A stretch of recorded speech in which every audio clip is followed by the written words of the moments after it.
Hello everyone, मैं गिरोवर यादव स्वागत करता हूं सभी का आर्य फूड फाउंडेशन में। आज हम कैपेसिटर के ऊपर कुछ न्यूमेरिकल सोल्व करेंगे, जिनमें सबसे पहला न्यूमेरिकल आपको दिया हुआ है। A sphere of radius 0.03 metre, अंदर वाला sphere is suspended within a hollow sphere of radius b, radius 0.05 metre. If the inner sphere is charged to a potential of V equals to 1500 volt and outer sphere is earth, outer वाले को क्या कर रखा है, अर्थ कर रखा है। Find the capacitance and the charge on the inner sphere. अच्छा, इस प्रकार की प्रॉब्लम के अंदर हमें क्या करना है? सबसे पहले ये आपको दिख रहा है, ये एक जैसे इसका सेंटर है, मान लीजिए कि सेंटर क्या है इसका O, ये एक स्पेरिकल कैपेसिटर है, स्पेरिकल शेप में होता है स्पेरिकल कैपेसिटर। इस प्रकार के आपको पता होगा, यदि आपने इसकी थ्योरी पढ़ी हो, तो इसके लिए कैपेसिटेंस का फॉर्मूला होता है 4πε0 A into B divided by B minus A. और किस प्रकार से सोल्व होता है? इस प्रकार कैपेसिटर बनाने के लिए हम क्या करते हैं, एक हॉलो स्पेरिकल सेल लिया जाता है जिसकी रेडियस होती है ए, जिसका सेंटर है, और इसके बाद में इसको एक हॉलो स्पेरिकल सेल जिसकी रेडियस बी हो उसके अंदर रखा जाता है। अंदर वाले के ऊपर चार्ज दिया जाता है Q, प्लस Q।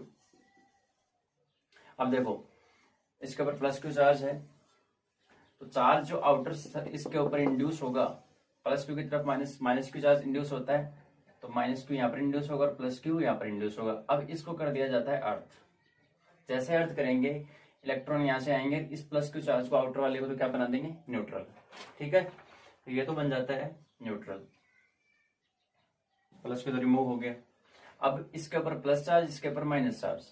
ठीक है, तो दो प्लेटें हो गई, ये भी कंडक्टिंग प्लेट है, ये भी कंडक्टिंग प्लेट है, और इनका नेचर कैसा है, ये पैरेलल प्लेट नहीं है, ये स्फेरिकल प्लेट है। अब यदि पोटेंशियल निकालना हो कि इसके सरफेस के ऊपर कितना पोटेंशियल है अंदर वाले स्पेयर के ऊपर, ठीक है, यहाँ पर तो पोटेंशियल आपको दिख रहा है कि अर्थिंग है, तो यहाँ पर तो पोटेंशियल कितना है, V = 0। अंदर वाले पे देखते हैं V इन पे, और दोनों का पोटेंशियल डिफरेंस क्या हो जाएगा, डेल्टा V, V इन माइनस V आउट, तो V इन माइनस 0 यानी कितना आएगा, V इन, यानी पोटेंशियल डिफरेंस कितना है, जो अंदर वाले के ऊपर पोटेंशियल है वही पोटेंशियल डिफरेंस है, और वो आपको कितना गिवन है यहाँ पर, V = 1500 वोल्ट। इसमें कितना आएगा, देखो पोटेंशियल यहाँ पे निकाल रहे हो आप, तो पहले तो हम निकालेंगे प्लस चार्ज की वजह से। तो प्लस चार्ज की वजह से का मतलब क्या है, अंदर वाला स्पेयर है उसके सरफेस पे कितना होगा, 1/4πε0 प्लस Q अपॉन A। ठीक है, Q/4πε0 A। अच्छा, बार वाले की वजह से क्या होगा, इस माइनस चार्ज की वजह से अंदर -Q/4πε0। अच्छा, डिस्टेंस कौन सी आएगी, चाहे आप इसकी सरफेस पे यहाँ पे बात करो, चाहे इस पॉइंट पे बात करो, चाहे यहाँ पर आओ, चाहे सेंटर पे आओ, पोटेंशियल क्या रहेगा, सेम रहेगा। सरफेस पे कितना है, उतना ही पोटेंशियल रहेगा अंदर। ये पोटेंशियल है अंदर वाले इनसाइड में जो स्पेयर है उसके ऊपर। अब Q = होता है CV, तो यहां से C = Q/V।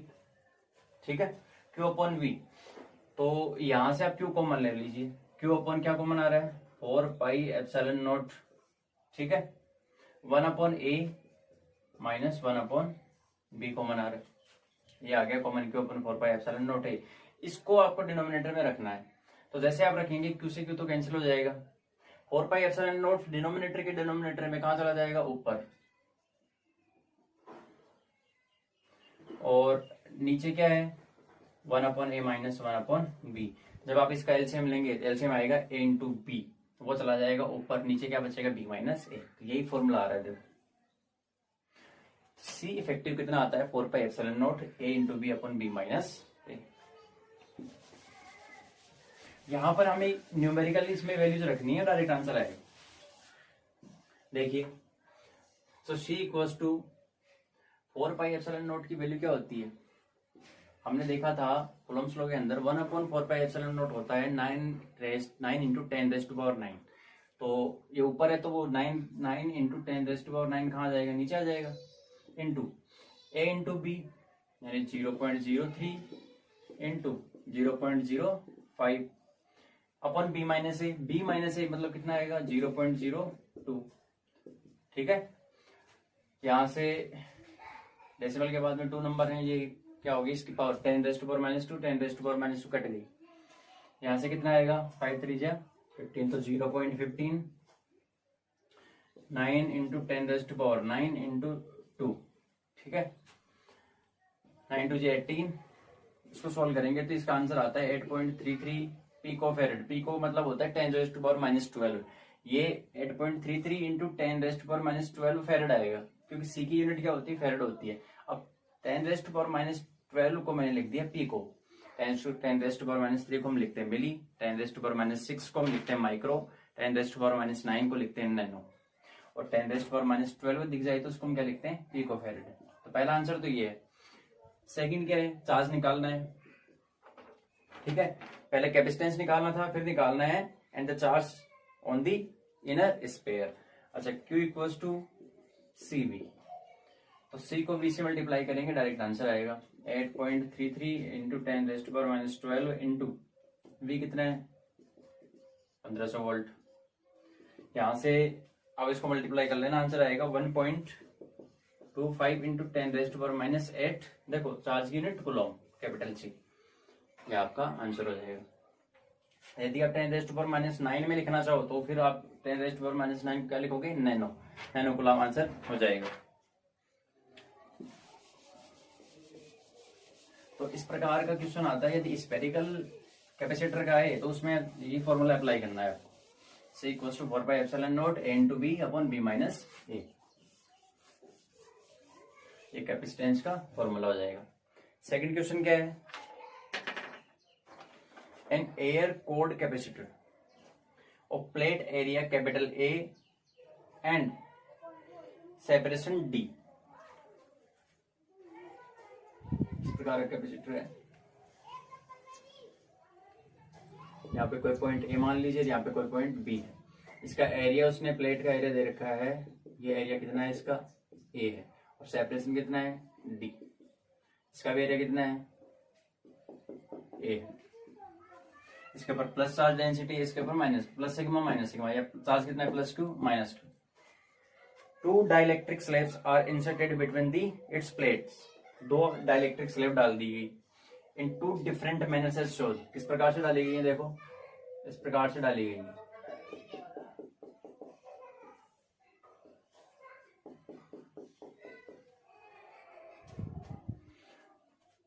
इसकी थिकनेस कितनी है T1, इसकी थिकनेस T2 दे रखी है। 2 डाइलेक्ट्रिक स्लैब डाल दी, मोटाई कितनी है, पहले की मोटाई T1, दूसरे की T2 डाल दी। Calculate the capacitance in it, capacitance find out करनी है। इस प्रकार से हमें कैपेसिटेंस फाइंड आउट करनी है। तो देखो इसमें क्या करेंगे हम, अच्छा डाइलेक्ट्रिक स्लैब डाल रखी हैं तो इसमें कोई इंफॉर्मेशन नहीं है कि उनका डाइलेक्ट्रिक कांस्टेंट कितना है।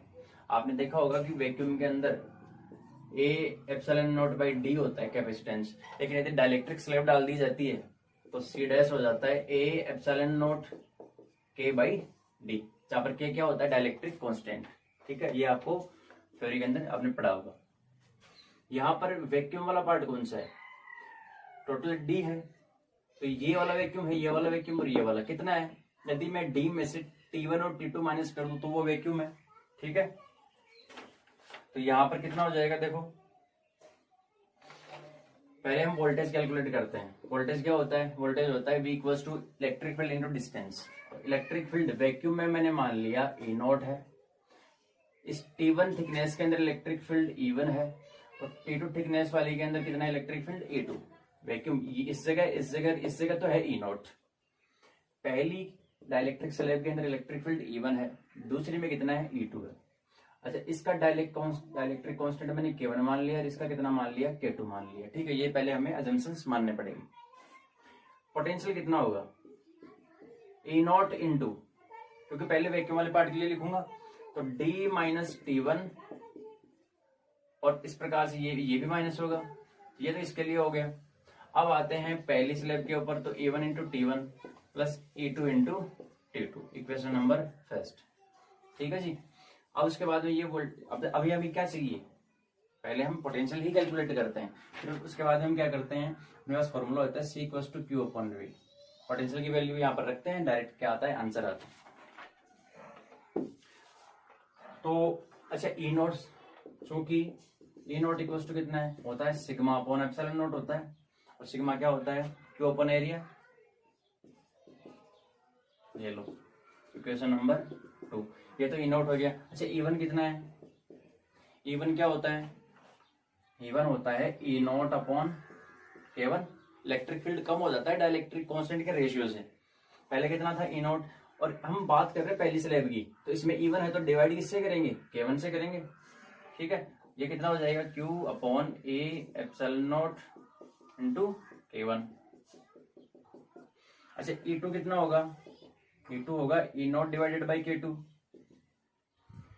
और कितना होगा ये, E नोट की वैल्यू डाल दो, A epsilon note 1 upon K2। Equation number 4 आ गया यहाँ से। अब हमें क्या करना है, 2, 3 और 4 इसकी वैल्यू कहाँ डालनी है, फर्स्ट में। तो V इक्वल्स टू क्या बन जाएगा, देखो E नोट की वैल्यू डाल दो यहाँ पर, Q upon A epsilon note, अंदर क्या है D minus T1 plus sorry minus T2। उसके बाद में क्या है, इस E1 की जगह क्या लिखोगे आप, Q upon A epsilon note K1। तो Q upon A epsilon note K1, और उसके साथ में क्या है, इंटू T1 प्लस E2 की जगह Q upon A epsilon note K2, और इसकी जगह T2 आ गया। ठीक है, क्वेश्चन नंबर 5। अब क्या करना है आपको, इसमें से Q upon A epsilon naught common ले लो, तो V equals to Q upon A epsilon naught common आ रहा है, अंदर क्या बचा, D minus T1 minus T2। अच्छा यहाँ पर क्या बचा, T1 अपॉन K1, और यहाँ पर क्या बचा, T2 अपॉन K2। ठीक है जी, यह आपका आ गया पोटेंशियल।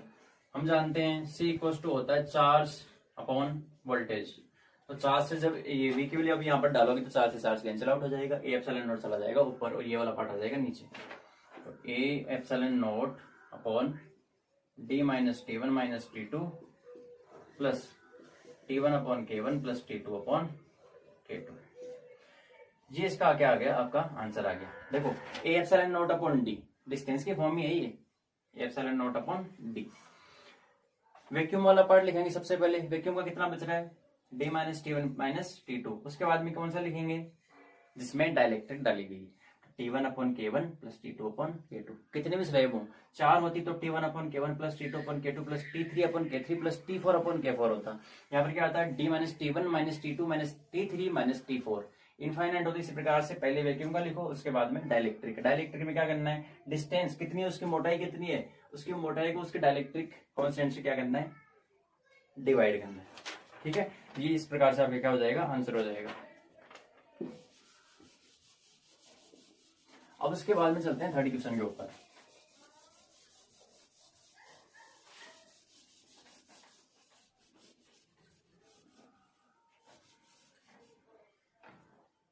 थर्ड क्वेश्चन है, a parallel plate capacitor has plate area A and separation D between the plates. वही है, वही दे रखा है आपको, किसका प्लेट एरिया तो दे रखा है आपको A, ये इस प्रकार से दो प्लेटें हैं, इनसे कैपेसिटर बना हुआ है, सेपरेशन दे रखा है D। ठीक है जी, the capacitor is connected to a battery of EMF V। अब इस कैपेसिटर को एक V वोल्ट की बैटरी से क्या कर रखा है, कनेक्ट कर रखा है। यहाँ पे EMF इलेक्ट्रोमोटिव फोर्स दे रखा है V। Find the charge on the capacitor, charge निकालना है। The plate separation is decrease to D/2। देखो पहले कंडीशन में बोला है कि आप चार्ज कैलकुलेट कीजिए, दूसरी कंडीशन क्या है, उसने बोला है the plate separation is decrease by D/2। तो जो पहले D था वो कितना हो जाएगा, घट के कितना हो जाएगा, D/2। Find the extra charge given by the battery to the positive plate. इस प्रकार से कि बैटरी के द्वारा जब ये D/2 हो जाएगा तो बैटरी के द्वारा हमें इस प्लेट को कितना चार्ज दिया गया वो हमें कैलकुलेट करना है। तो सबसे पहले देखो पहला क्वेश्चन कैलकुलेट करते हैं कि चार्ज कितना होगा। चार्ज हम जानते हैं क्यू इक्वल टू क्या होता है, CV। अच्छा सी कितना है, ये वैक्यूम है फिलहाल, वैक्यूम के लिए कितना होता है, A epsilon naught by d into v. ये आपका क्या हो गया, चार्ज हो गया। सिंपल, यही आंसर आएगा, Q equal to A epsilon naught by d into v, क्योंकि V दे रखा है, उसने कोई वैल्यू नहीं दी है। अब सेकंड क्वेश्चन के ऊपर आते हैं। सेकंड क्वेश्चन में डी की जगह क्या हो गया, d/2। तो जैसे ही d/2 होगा तो देखो अब C डैश हो जाएगी, कैपेसिटेंस C नहीं होगी, C डैश हो जाएगी। कितनी होगी, A epsilon naught divided by, अब एरिया के बारे में उसने कुछ नहीं बोला है, नहीं तो एरिया को भी हम चेंज करते हैं। नीचे क्या आ जाएगा, d/2, 2 चला जाएगा ऊपर, 2A epsilon naught by D, ये हो गया। उसके बाद में हमें क्या करना है, यहां से देखो जो 2 डैश आएगा वो कितना आएगा, C dash into v, C dash into v कितना होगा, 2A epsilon naught divided by d into v. ये आपका आ गया सेकंड नंबर, ये चार्ज आ गया। अब उसने सेकंड वाले में चार्ज नहीं पूछा है, उसने पूछा है कि कितना एक्स्ट्रा चार्ज देना पड़ा आपको। तो चार्ज कितना एक्स्ट्रा देना पड़े, अभी कितना है, Q dash 2A epsilon naught by d into v, तो एक्स्ट्रा चार्ज आएगा डेल्टा Q डैश माइनस, तो यहाँ से आप फाइंड आउट कर लोगे कितना आएगा। इसमें से देखो इसको माइनस करेंगे तो कितना बचेगा, 2 में से 1 माइनस कर रहे हो इंटू वी, ये आपका आंसर हो जाएगा। सिंपल।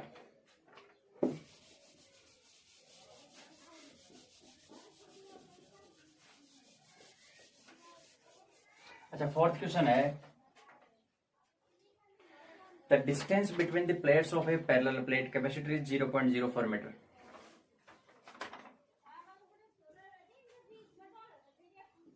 ये डिस्टेंस आपको दे रखी है 0.04 मीटर दे रखा है। A field of 5000 volt per meter is established between the plates and an uncharged metal plate of thickness 0.01 meter is inserted into the condenser parallel to its plate। उसने क्या कहा है कि इसका इलेक्ट्रिक फील्ड तो हमने दे रखा है, जो यहाँ पर इलेक्ट्रिक फील्ड लगा रखा है बैटरी फॉर्म में, वो लगा रखा है 5000 वोल्ट पर मीटर। अब इस इलेक्ट्रिक फील्ड की हेल्प लेके हम पहले तो पोटेंशियल कैलकुलेट करेंगे। उसने बोला है कि K इक्वल टू इनफाइनाइट, क्योंकि मेटल प्लेट है, एक मेटल प्लेट डाल दी उसने यहाँ पर, ठीक है, यहाँ पर एक मेटल प्लेट डाल दी और उस मेटल प्लेट की मोटाई कितनी है, T इक्वल टू 0.01 मीटर उसने दी है। इस T की वैल्यू हम जानते हैं कि मेटल प्लेट के लिए डाइलेक्ट्रिक कांस्टेंट इनफाइनाइट होता है, ये आपको दिमाग में रखना है, आपने पढ़ा भी होगा। Find the potential difference between the plates, दो पार्ट है। Before the introduction of metal plate, कि जब मेटल प्लेट नहीं थी, ये नहीं, उस कंडीशन में आप क्या कीजिए, फाइंड द पोटेंशियल डिफरेंस। तो उस कंडीशन में पोटेंशियल डिफरेंस निकालना है, ठीक है, जब नहीं है। सेकंड, जब मेटल प्लेट है तो उस कंडीशन में कितना होगा।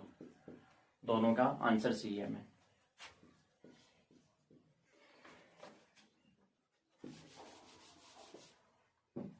देखिए जब मेटल प्लेट नहीं है तो सबसे पहले हम क्या करते हैं,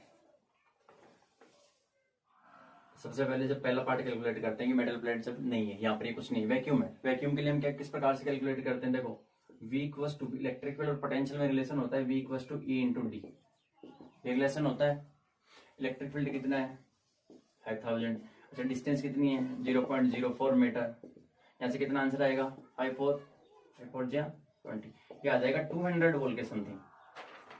तो इसको आप देखो किस प्रकार से, ये 10⁻⁻2 है, इसकी 2 पावर तो रिमूव हो जाएंगी और 50 को 4 से मल्टीप्लाई करोगे तो कितना आएगा 200 वोल्ट। ये तो आपका क्या हो गया पहला आंसर कि जब मेटल प्लेट नहीं है तो पोटेंशियल डिफरेंस आ चुका है।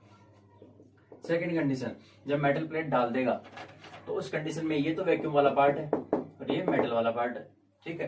तो उसके लिए हमने देखा था कि V इक्वल टू कितना आया था इलेक्ट्रिक फील्ड, ठीक है, इस प्रकार से कैलकुलेट किया था हमने, E0 into D minus T plus E1 into T1, यही था। फिर हमने सॉल्व करके क्या आंसर निकाला था, और इसमें और आगे क्या कैलकुलेट करना है, इसकी थर्ड पार्ट और है जिसको मैं बाद में बोलूंगा, लेकिन सेकेंड पार्ट है आफ्टर इट्स इंट्रोडक्शन, ठीक है, उसमें हमें पोटेंशियल डिफरेंस कैलकुलेट करना है। तो इस प्रकार से अब यहां से अपने पास इसके वैल्यू हम किस प्रकार से कैलकुलेट करेंगे वो नहीं है, तो इसके लिए हम क्या करते हैं, पहले इस वाले पार्ट के अंदर हम कैपेसिटेंस निकाल लेंगे कितना है, सी इक्वल्स टू क्या आएगा, सी इक्वल्स टू आएगा क्यू अपॉन वी। तो यहां से चार्ज कितना आ रहा है, सी इंटू वी, इस प्रकार से आ जाएगा, ठीक है। और इस वाले प्रॉब्लम के अंदर जो वैक्यूम है, तो वैक्यूम में कैपेसिटेंस कितना होता है, A epsilon naught upon D, ठीक है। और वोल्टेज उसने दिया है उसका भी हम वैल्यू नहीं रख रहा हूं, उसको मैं मान लेता हूं वी। अब मेरे पास है वो कितना है 200 वोल्ट, बाद में डाल दूंगा, इक्वेशन नंबर 1। अब मेरे पास A epsilon naught upon D, और डी कितना है 0.04 मीटर, ये तो आ गया चार्ज, ठीक है, कि इतना चार्ज है वैक्यूम के अंदर। सेकंड कंडीशन के अंदर देखो, सेकंड कंडीशन के अंदर चार्ज उतना ही रहेगा, ठीक है, लेकिन क्या है उसमें मेटल की प्लेट डाल दी। तो जब मेटल की प्लेट डाल दी उसने, तो कैपेसिटेंस कितना हो जाएगा, पहले आप ये फाइंड आउट करो, कैपेसिटेंस कितना हो जाएगा, ए epsilon naught upon D minus T plus T upon के, यही होता है, क्योंकि अभी केवल एक ही स्लैब है, डी माइनस T1, T1 की जगह क्या है T, plus T1 upon K1, K1 की जगह क्या है इनफाइनाइट। देखो यहाँ पर रखेंगे ए epsilon naught upon D minus T, यानी 0.04 माइनस टी कितना है 0.01, कितना है T 0.01, plus 0.01 divided by infinite. अब देखो ये तो हो गया 0, क्या बचा, ए एप्सिलॉन नॉट अपॉन, ये वाला पार्ट बचा, कितना बचा 0.03, ये आया सी डैश, ठीक है। और अभी हम इसको मिटा रहे हैं,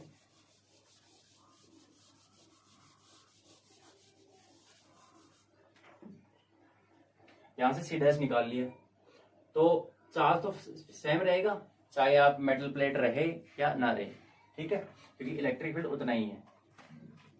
तो इस कंडीशन में चार्ज वही रहेगा, c dash into v dash के बराबर होगा, सी भी नहीं होगा, इस कंडीशन में चार्ज होगा क्यों, कितना होगा c dash into v dash, क्योंकि पोटेंशियल क्या हो जाएगा, पोटेंशियल डिफरेंस चेंज हो जाएगा प्लेट के बीच में। और ये कितना आएगा, सी डैश कितना आ रहा है, A epsilon naught upon 0.03 into v dash, equation number 2। अब देखो इक्वेशन 1 और सेकंड से जब चार्ज क्यू है तो दोनों क्या होनी चाहिए, बराबर होनी चाहिए, 1 इक्वल्स टू 2, बराबर करो, ए epsilon naught upon D into 200, अब यहाँ पे वैल्यू डाल दूंगा मैं वी की, और डी कितना है 0.04, ये भी मैंने वैल्यू डाल दी, equals to this V dash. देखो ए एप्सिलॉन नोट से एप्सिलॉन नोट कैंसिल, ठीक है, यहां से ये डेसिमल रिमूव हो जाएगा, 4 से कैंसिल होगा कितनी बार 50 बार, और 5 3 जा ये आ जाएगा 150 वोल्ट। तो वी डैश की वैल्यू कितनी आ गई 150 वोल्ट, 150 वोल्ट आ चुकी है, कि जब मेटल प्लेट डाल देंगे तो इफेक्टिव पोटेंशियल डिफरेंस कितना हो जाएगा 150 वोल्ट। अच्छा कंसेप्ट क्या है, चार्ज सेम रहेगा। अब इसमें एक क्वेश्चन हो रहा है थर्ड, क्या है वो, what would be the potential difference if a plate of dielectric constant K equals to 2, metal plate की जगह K इक्वल्स टू 2 की प्लेट डाल दी, इस introduce in place of metal plate, उस कंडीशन में वी डैश की वैल्यू निकालिए। तो देखो अभी हमने अप्लाई किया Q equals to c v equals to c dash v dash, ये अप्लाई किया था, तो सी डैश कितना हो जाएगा इस कंडीशन में, वो हो जाएगा ए epsilon naught upon D minus T, वही प्लेट है उतनी ही मोटाई की, तो ये 0.04 माइनस 0.01 प्लस टी अपॉन के, टी की वैल्यू कितनी है 0.01, के की वैल्यू कितनी है 2, यहाँ जो इफेक्टिव पहले इनफाइनाइट था नीचे, अब इनफाइनाइट नहीं है 2 आ गया, इसलिए वैल्यू उसकी निकल के आएगी, कितनी वैल्यू निकल के आएगी इसकी, ए एप्सिलॉन नॉट अपॉन 0.03 प्लस, ठीक है। अच्छा ये कितना है, ये कितना हो गया यहाँ से, ये हो गया 0.04 और जैसे ये 0.010 है तो ये कितना हो जाएगा 0.05, ठीक है। और 0.030 के अंदर जब 5 जुड़ेगा तो कितना हो जाएगा 0.035 हो जाएगा, 0.035 ये आएगा सी डैश। अब इसके वैल्यू यहाँ पर रख दो तो सी कितना है A epsilon naught upon D, D कितना है 0.04 इंटू वी, वी कितना है 200, सी डैश कितना है ये लो, और आपका वी डैश कितना है, वी डैश हमें कैलकुलेट करना है। ए एप्सिलॉन नॉट से एप्सिलॉन नॉट कैंसिल, वही इसकी ये ठीक है, यहाँ पर कितना आ जाएगा 10 और आ जाएगा क्योंकि यहाँ पर डेसिमल के बाद में 3 पॉइंट्स हैं, यहाँ पर कितना है 2 ही है, इसलिए अब इससे आप कैंसिल करोगे तो 50 तो ये रहा, 10 ये रिमूव हो गया, इसको आप इससे मल्टीप्लाई करो तो आपका आंसर कितना निकल के आएगा 35 को 5 से मल्टीप्लाई करोगे तो 175। कि इस कंडीशन में आपका पोटेंशियल डिफरेंस कितना होगा 175 वोल्ट। इस प्रकार के न्यूमेरिकल को ऐसे सोल्व करना है।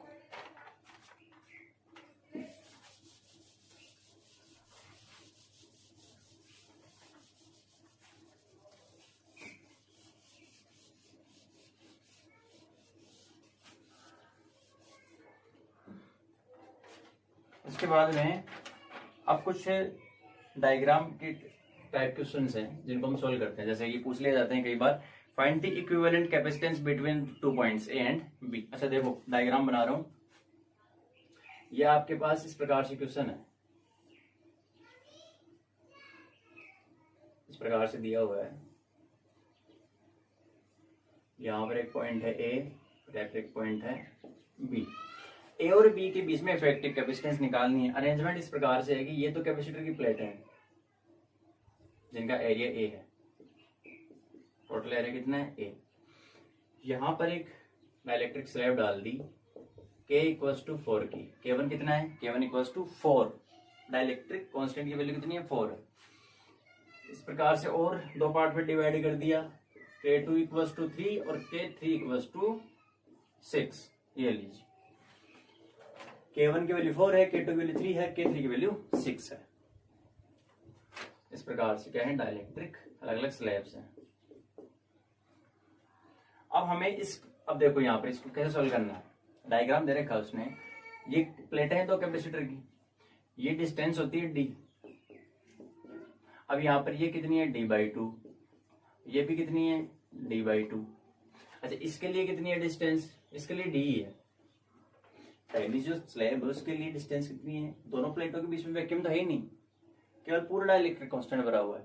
पहले के लिए डिस्टेंस कितनी है d है, इसके लिए d/2, इसके लिए d/2। अच्छा एरिया देखो, एरिया टोटल a है लेकिन इसका एरिया कितना हो गया a/2। अच्छा इन दोनों के लिए कितना हो गया a/2, तो एरिया भी डिवाइड हो रहा है एंड डिस्टेंस भी डिवाइड हो रही है। तो मैं इसको नाम दे रहा हूँ C1, इसको नाम दे रहा हूँ C2 और इसको नाम दे रहा हूँ C3।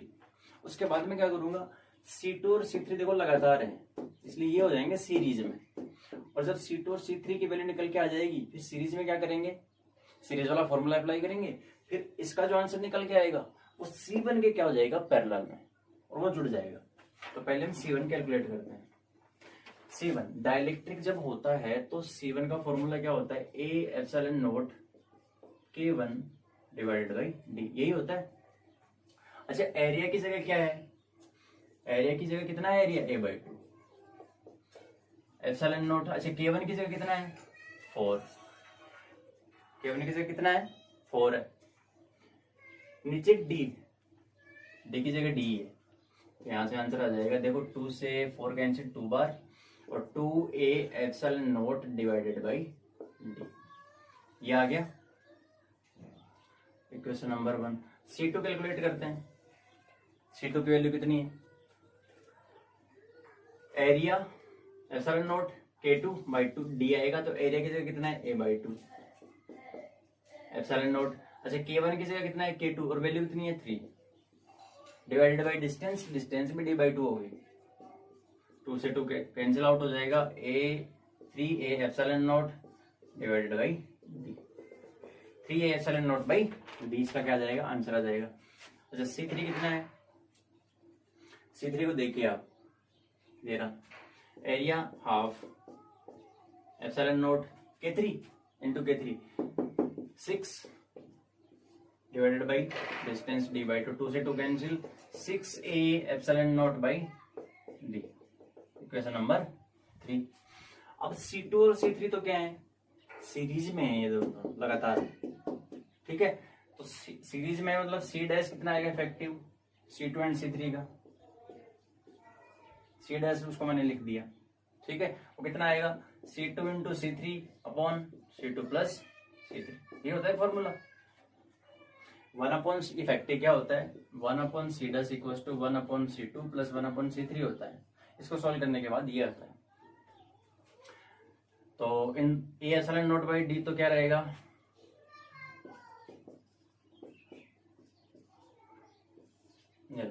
इसको तो मैं बाहर निकाल रहा हूँ, ठीक है। ये तो इफेक्टिव तो बचेगा। C2 में कितना है 3, C3 में कितना है 6, 3 इंटू 6 डिवाइडेड बाई 3 प्लस 6, यहां से 9, 18 डिवाइडेड बाई 9 कितना बचेगा 2 बचेगा।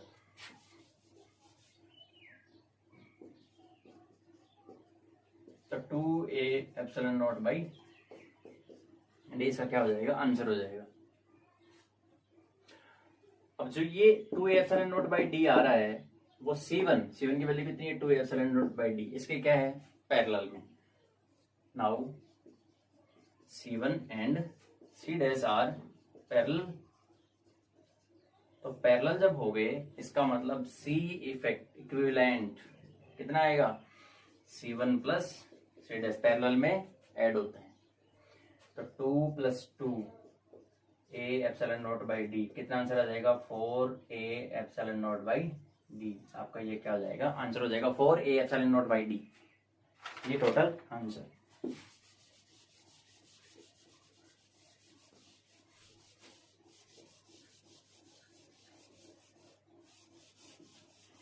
नेक्स्ट क्वेश्चन लेते हैं अब।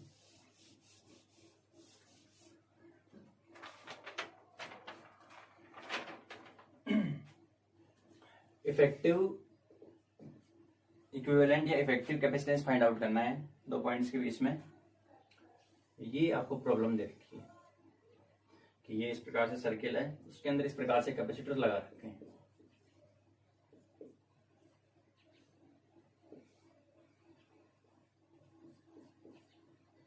इस प्रकार से ये पॉइंट ए है जो कि टच नहीं कर रहा है, यहां पर कोई पॉइंट हो सकता है बी, ये रहा। हर एक की कैपेसिटेंस सी दे रखी है, उसमें सी दे रखी है। अच्छा सी नहीं है, पहले क्वेश्चन के अंदर 4C है, सेकंड अगला क्वेश्चन उसके अंदर सी दे रखी है, इसमें 4C, यहाँ पर 6C, इसमें 8C एंड यहाँ पर दे रखा है आपको 9C, ठीक है जी। इस प्रकार से दे रखा है अरेंजमेंट। अब इसको किस प्रकार से सोल्व करना है, सी इक्विवेलेंट निकालना है या इफेक्टिव, सी इफेक्टिव या c equivalent capacitance find out करनी है। तो इसके लिए हम वो देखते हैं कि सेम पोटेंशियल डिफरेंस के ऊपर कौन कौन से हैं। सेम पोटेंशियल वाला कंसेप्ट लगेगा इसमें लगता है सेम पोटेंशियल का कंसेप्ट, ठीक है जी। यहां पर लगता है सेम पोटेंशियल का कंसेप्ट। तो कौन कौन से पॉइंट है देखो, ये पॉइंट एंड ये पॉइंट एक से कनेक्टेड है, एक लाइन से, ठीक है। तीनों का ये जो पहले वाला पॉइंट है ये सेम पोटेंशियल के ऊपर है, एक ही पॉइंट के ऊपर। इस प्रकार से ड्रॉ कर सकते हैं इसको।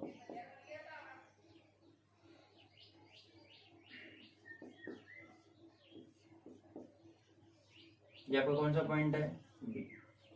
और उसके बाद में जब तीनों मिलते हैं, तीनों मिल रहे हैं तो किस कैपेसिटर से जुड़ रहे हैं, 9 कूलम से जुड़ रहे हैं। इस प्रकार से जब तीनों मिलके जाएंगे, तीनों मिलके एक कैपेसिटर से जुड़ेंगे 9 कूलम से। और ठीक है, कूलम बोलना है यहाँ पर सही नहीं, कूलम तो चार्ज की यूनिट होती है। सी की वैल्यू दे रखी है, सी ये कैपिटल सी का मतलब क्या है, कैपेसिटर है। और ये आपका पॉइंट है ए। तब ए और बी के बीच में इस प्रकार से कैपेसिटर जुड़े हैं। अच्छा इसकी वैल्यू कितनी है 4, इसकी वैल्यू 6, इसकी वैल्यू कितनी है 8।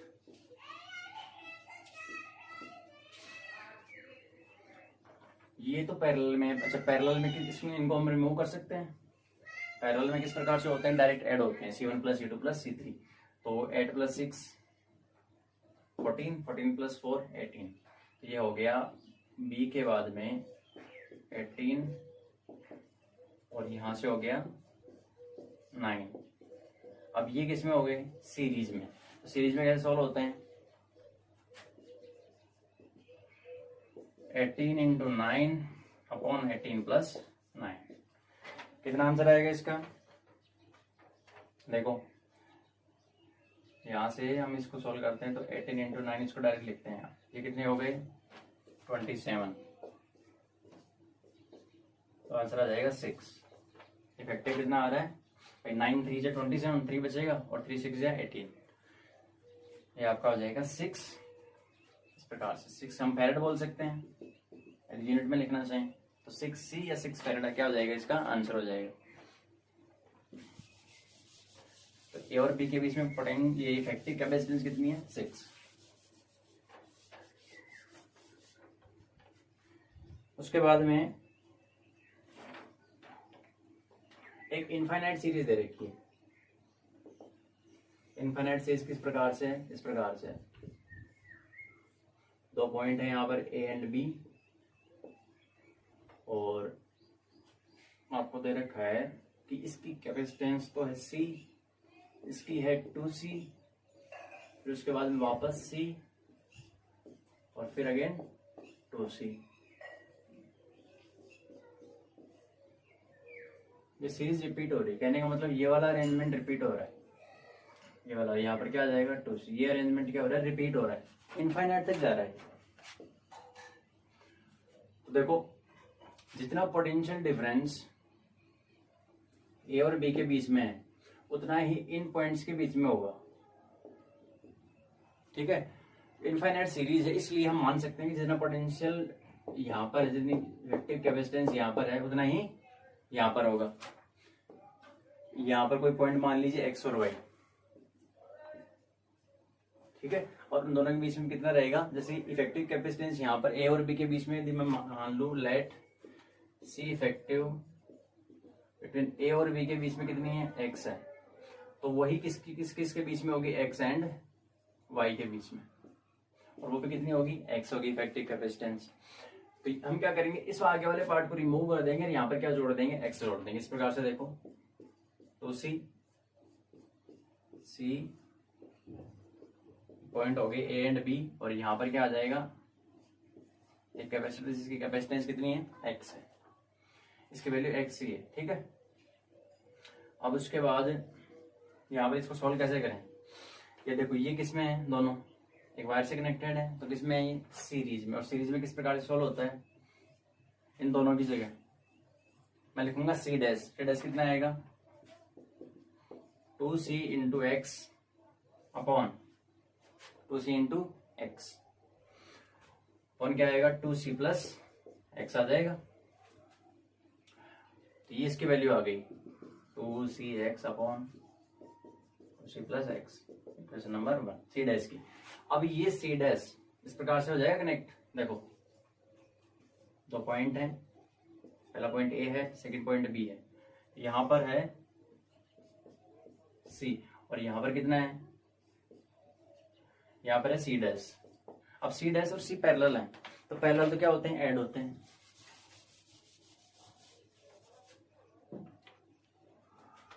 तो C प्लस सी डैश क्या आ जाएगा, आपका आंसर आ जाएगा C इक्विवेलेंट। ऐड करो दोनों को, C plus 2CX upon 2C plus x, ये आएगा। और ये किसके इक्वल आएगा, किसके इक्वल आएगा, ये आएगा x के इक्वल, जो कि मैंने माना है। तो हमें x की वैल्यू तो फाइंड आउट करनी है। देखो एलसीएम कितना आएगा, 2C प्लस एक्स मल्टीप्लाई होगा C से, कितना आएगा, पहले C मल्टीप्लाई होगा 2C तो कितना होगा 2C स्क्वायर, और x से होगा तो CX डिवाइडेड क्या है 2CX प्लस 2CX is equal to x हो जाएगा 2C प्लस एक्स, सॉरी इसे क्या आएगा 2C प्लस एक्स। अब इस मैथमेटिकल इक्वेशन को सॉल्व करना है।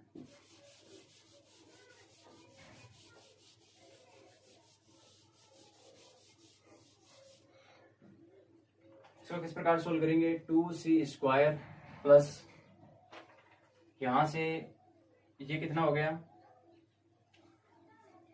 3cx इज इक्वल टू, अब देखो एक 2c प्लस एक्स इससे मल्टीप्लाई होगा x से, तो कितना हो जाएगा 2cx प्लस x²।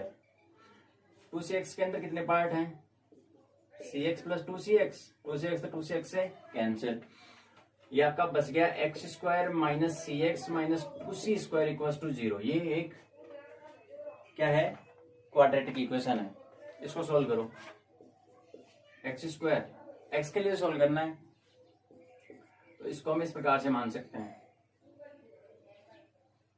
इसको इस प्रकार से लेंगे माइनस 2cx और प्लस cx, इसमें दो पार्ट मैंने तोड़ दिया माइनस cx को, माइनस 2cx प्लस cx और माइनस 2c² इक्वल टू 0।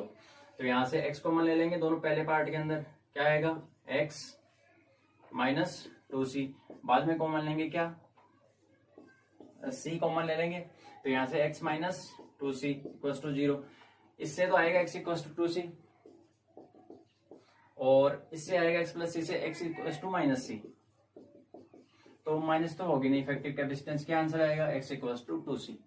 ठीक है, तो a और b पॉइंट के बीच में नेट इफेक्टिव अपना कैपेसिटेंस कितना आ गया, x इक्वल टू 2c आ गया।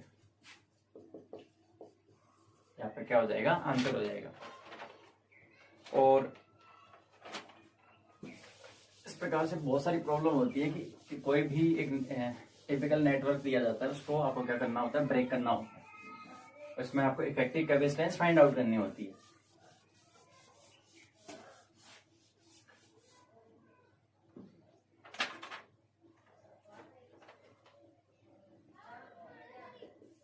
एक न्यूमेरिकल है कि जैसे ये दो पॉइंट दे रखे हैं आपको, यहाँ पर कैपेसिटेंस है C3 और ये पॉइंट है आपका P, उसके बाद में यहाँ से आपको दे रखा है C5, यहाँ से दे रखा है C2 और देन ये पॉइंट दे रखा है Q।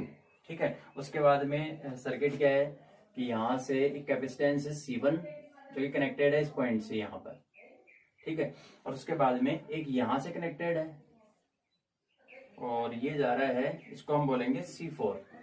इस प्रकार से ये एक टिपिकल नेटवर्क आपको दे रखा है। ये देखने पर पता चल जाएगा कि P और Q के बीच में हमें निकालना है, तो इफेक्टिव कैपेसिटेंस आपको इक्विवेलेंट फाइंड आउट करना है। किस प्रकार से कैलकुलेट करेंगे, इसके लिए हम इस डायग्राम को थोड़ा सा इस प्रकार से रीअरेंज करते हैं। देखो इस प्रकार से रीअरेंज करेंगे इसको,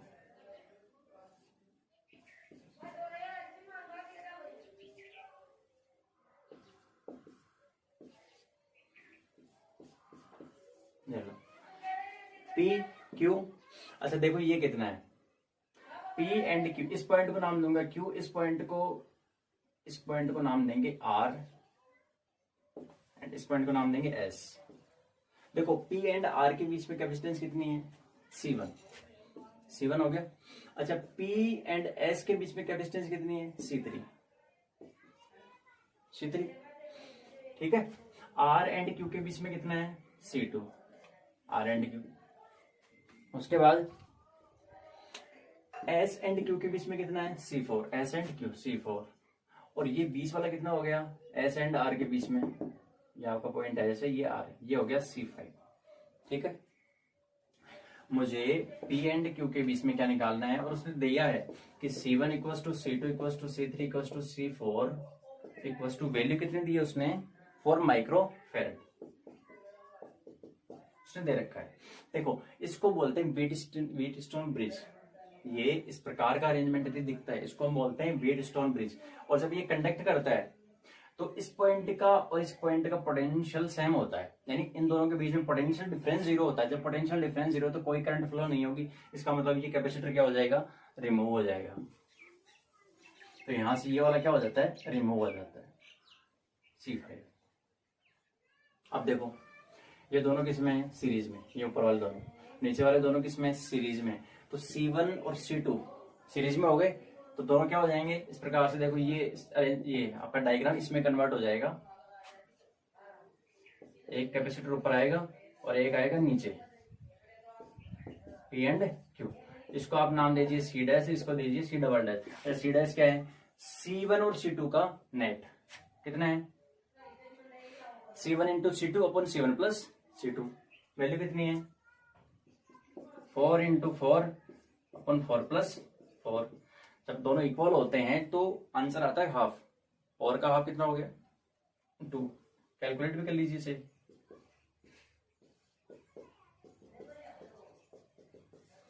जब भी सीरीज में हो कैपेसिटर में, क्योंकि ये जो फॉर्मूला लगता है, जैसे इसमें जब भी वैल्यू जैसे 8 into 8 divide by 8 plus 8, answer आएगा हमेशा 4। 16 इंटू 16 अपन 16 प्लस 16, आंसर आएगा 8, हाफ आता है। सी डैश कितना आ गया 2 आ गया। इसी प्रकार से सी डबल डैश भी कितना आ गया, क्योंकि ये भी कितने हैं, ये भी 4 है, ये भी 4 है, हाफ कितना आएगा 2 आएगा। अब ये दोनों किसमें है, ये पैरेलल और ये पैरेलल, दोनों पैरेलल हैं। 2 प्लस 2 पैरेलल में ऐड होते हैं, तो 2 प्लस 2 कितने हो जाएंगे 4। तो आंसर क्या हो जाएगा 4 माइक्रो फैरड। यानी पी और क्यू के बीच में नेट इफेक्टिव कैपेसिटेंस कितना आ गया 4 माइक्रो फैरड। ये इस प्रकार से, ये बना के नहीं देगा, ये बना के देगा इस प्रकार से, जिसको हमें क्या करना है पहले इस पे कन्वर्ट करना है। ठीक है, यहाँ पर लगाया तो उसने C5। ऑपरेटिंग कंडीशन में ये क्या हो जाता है, रिमूव हो जाता है।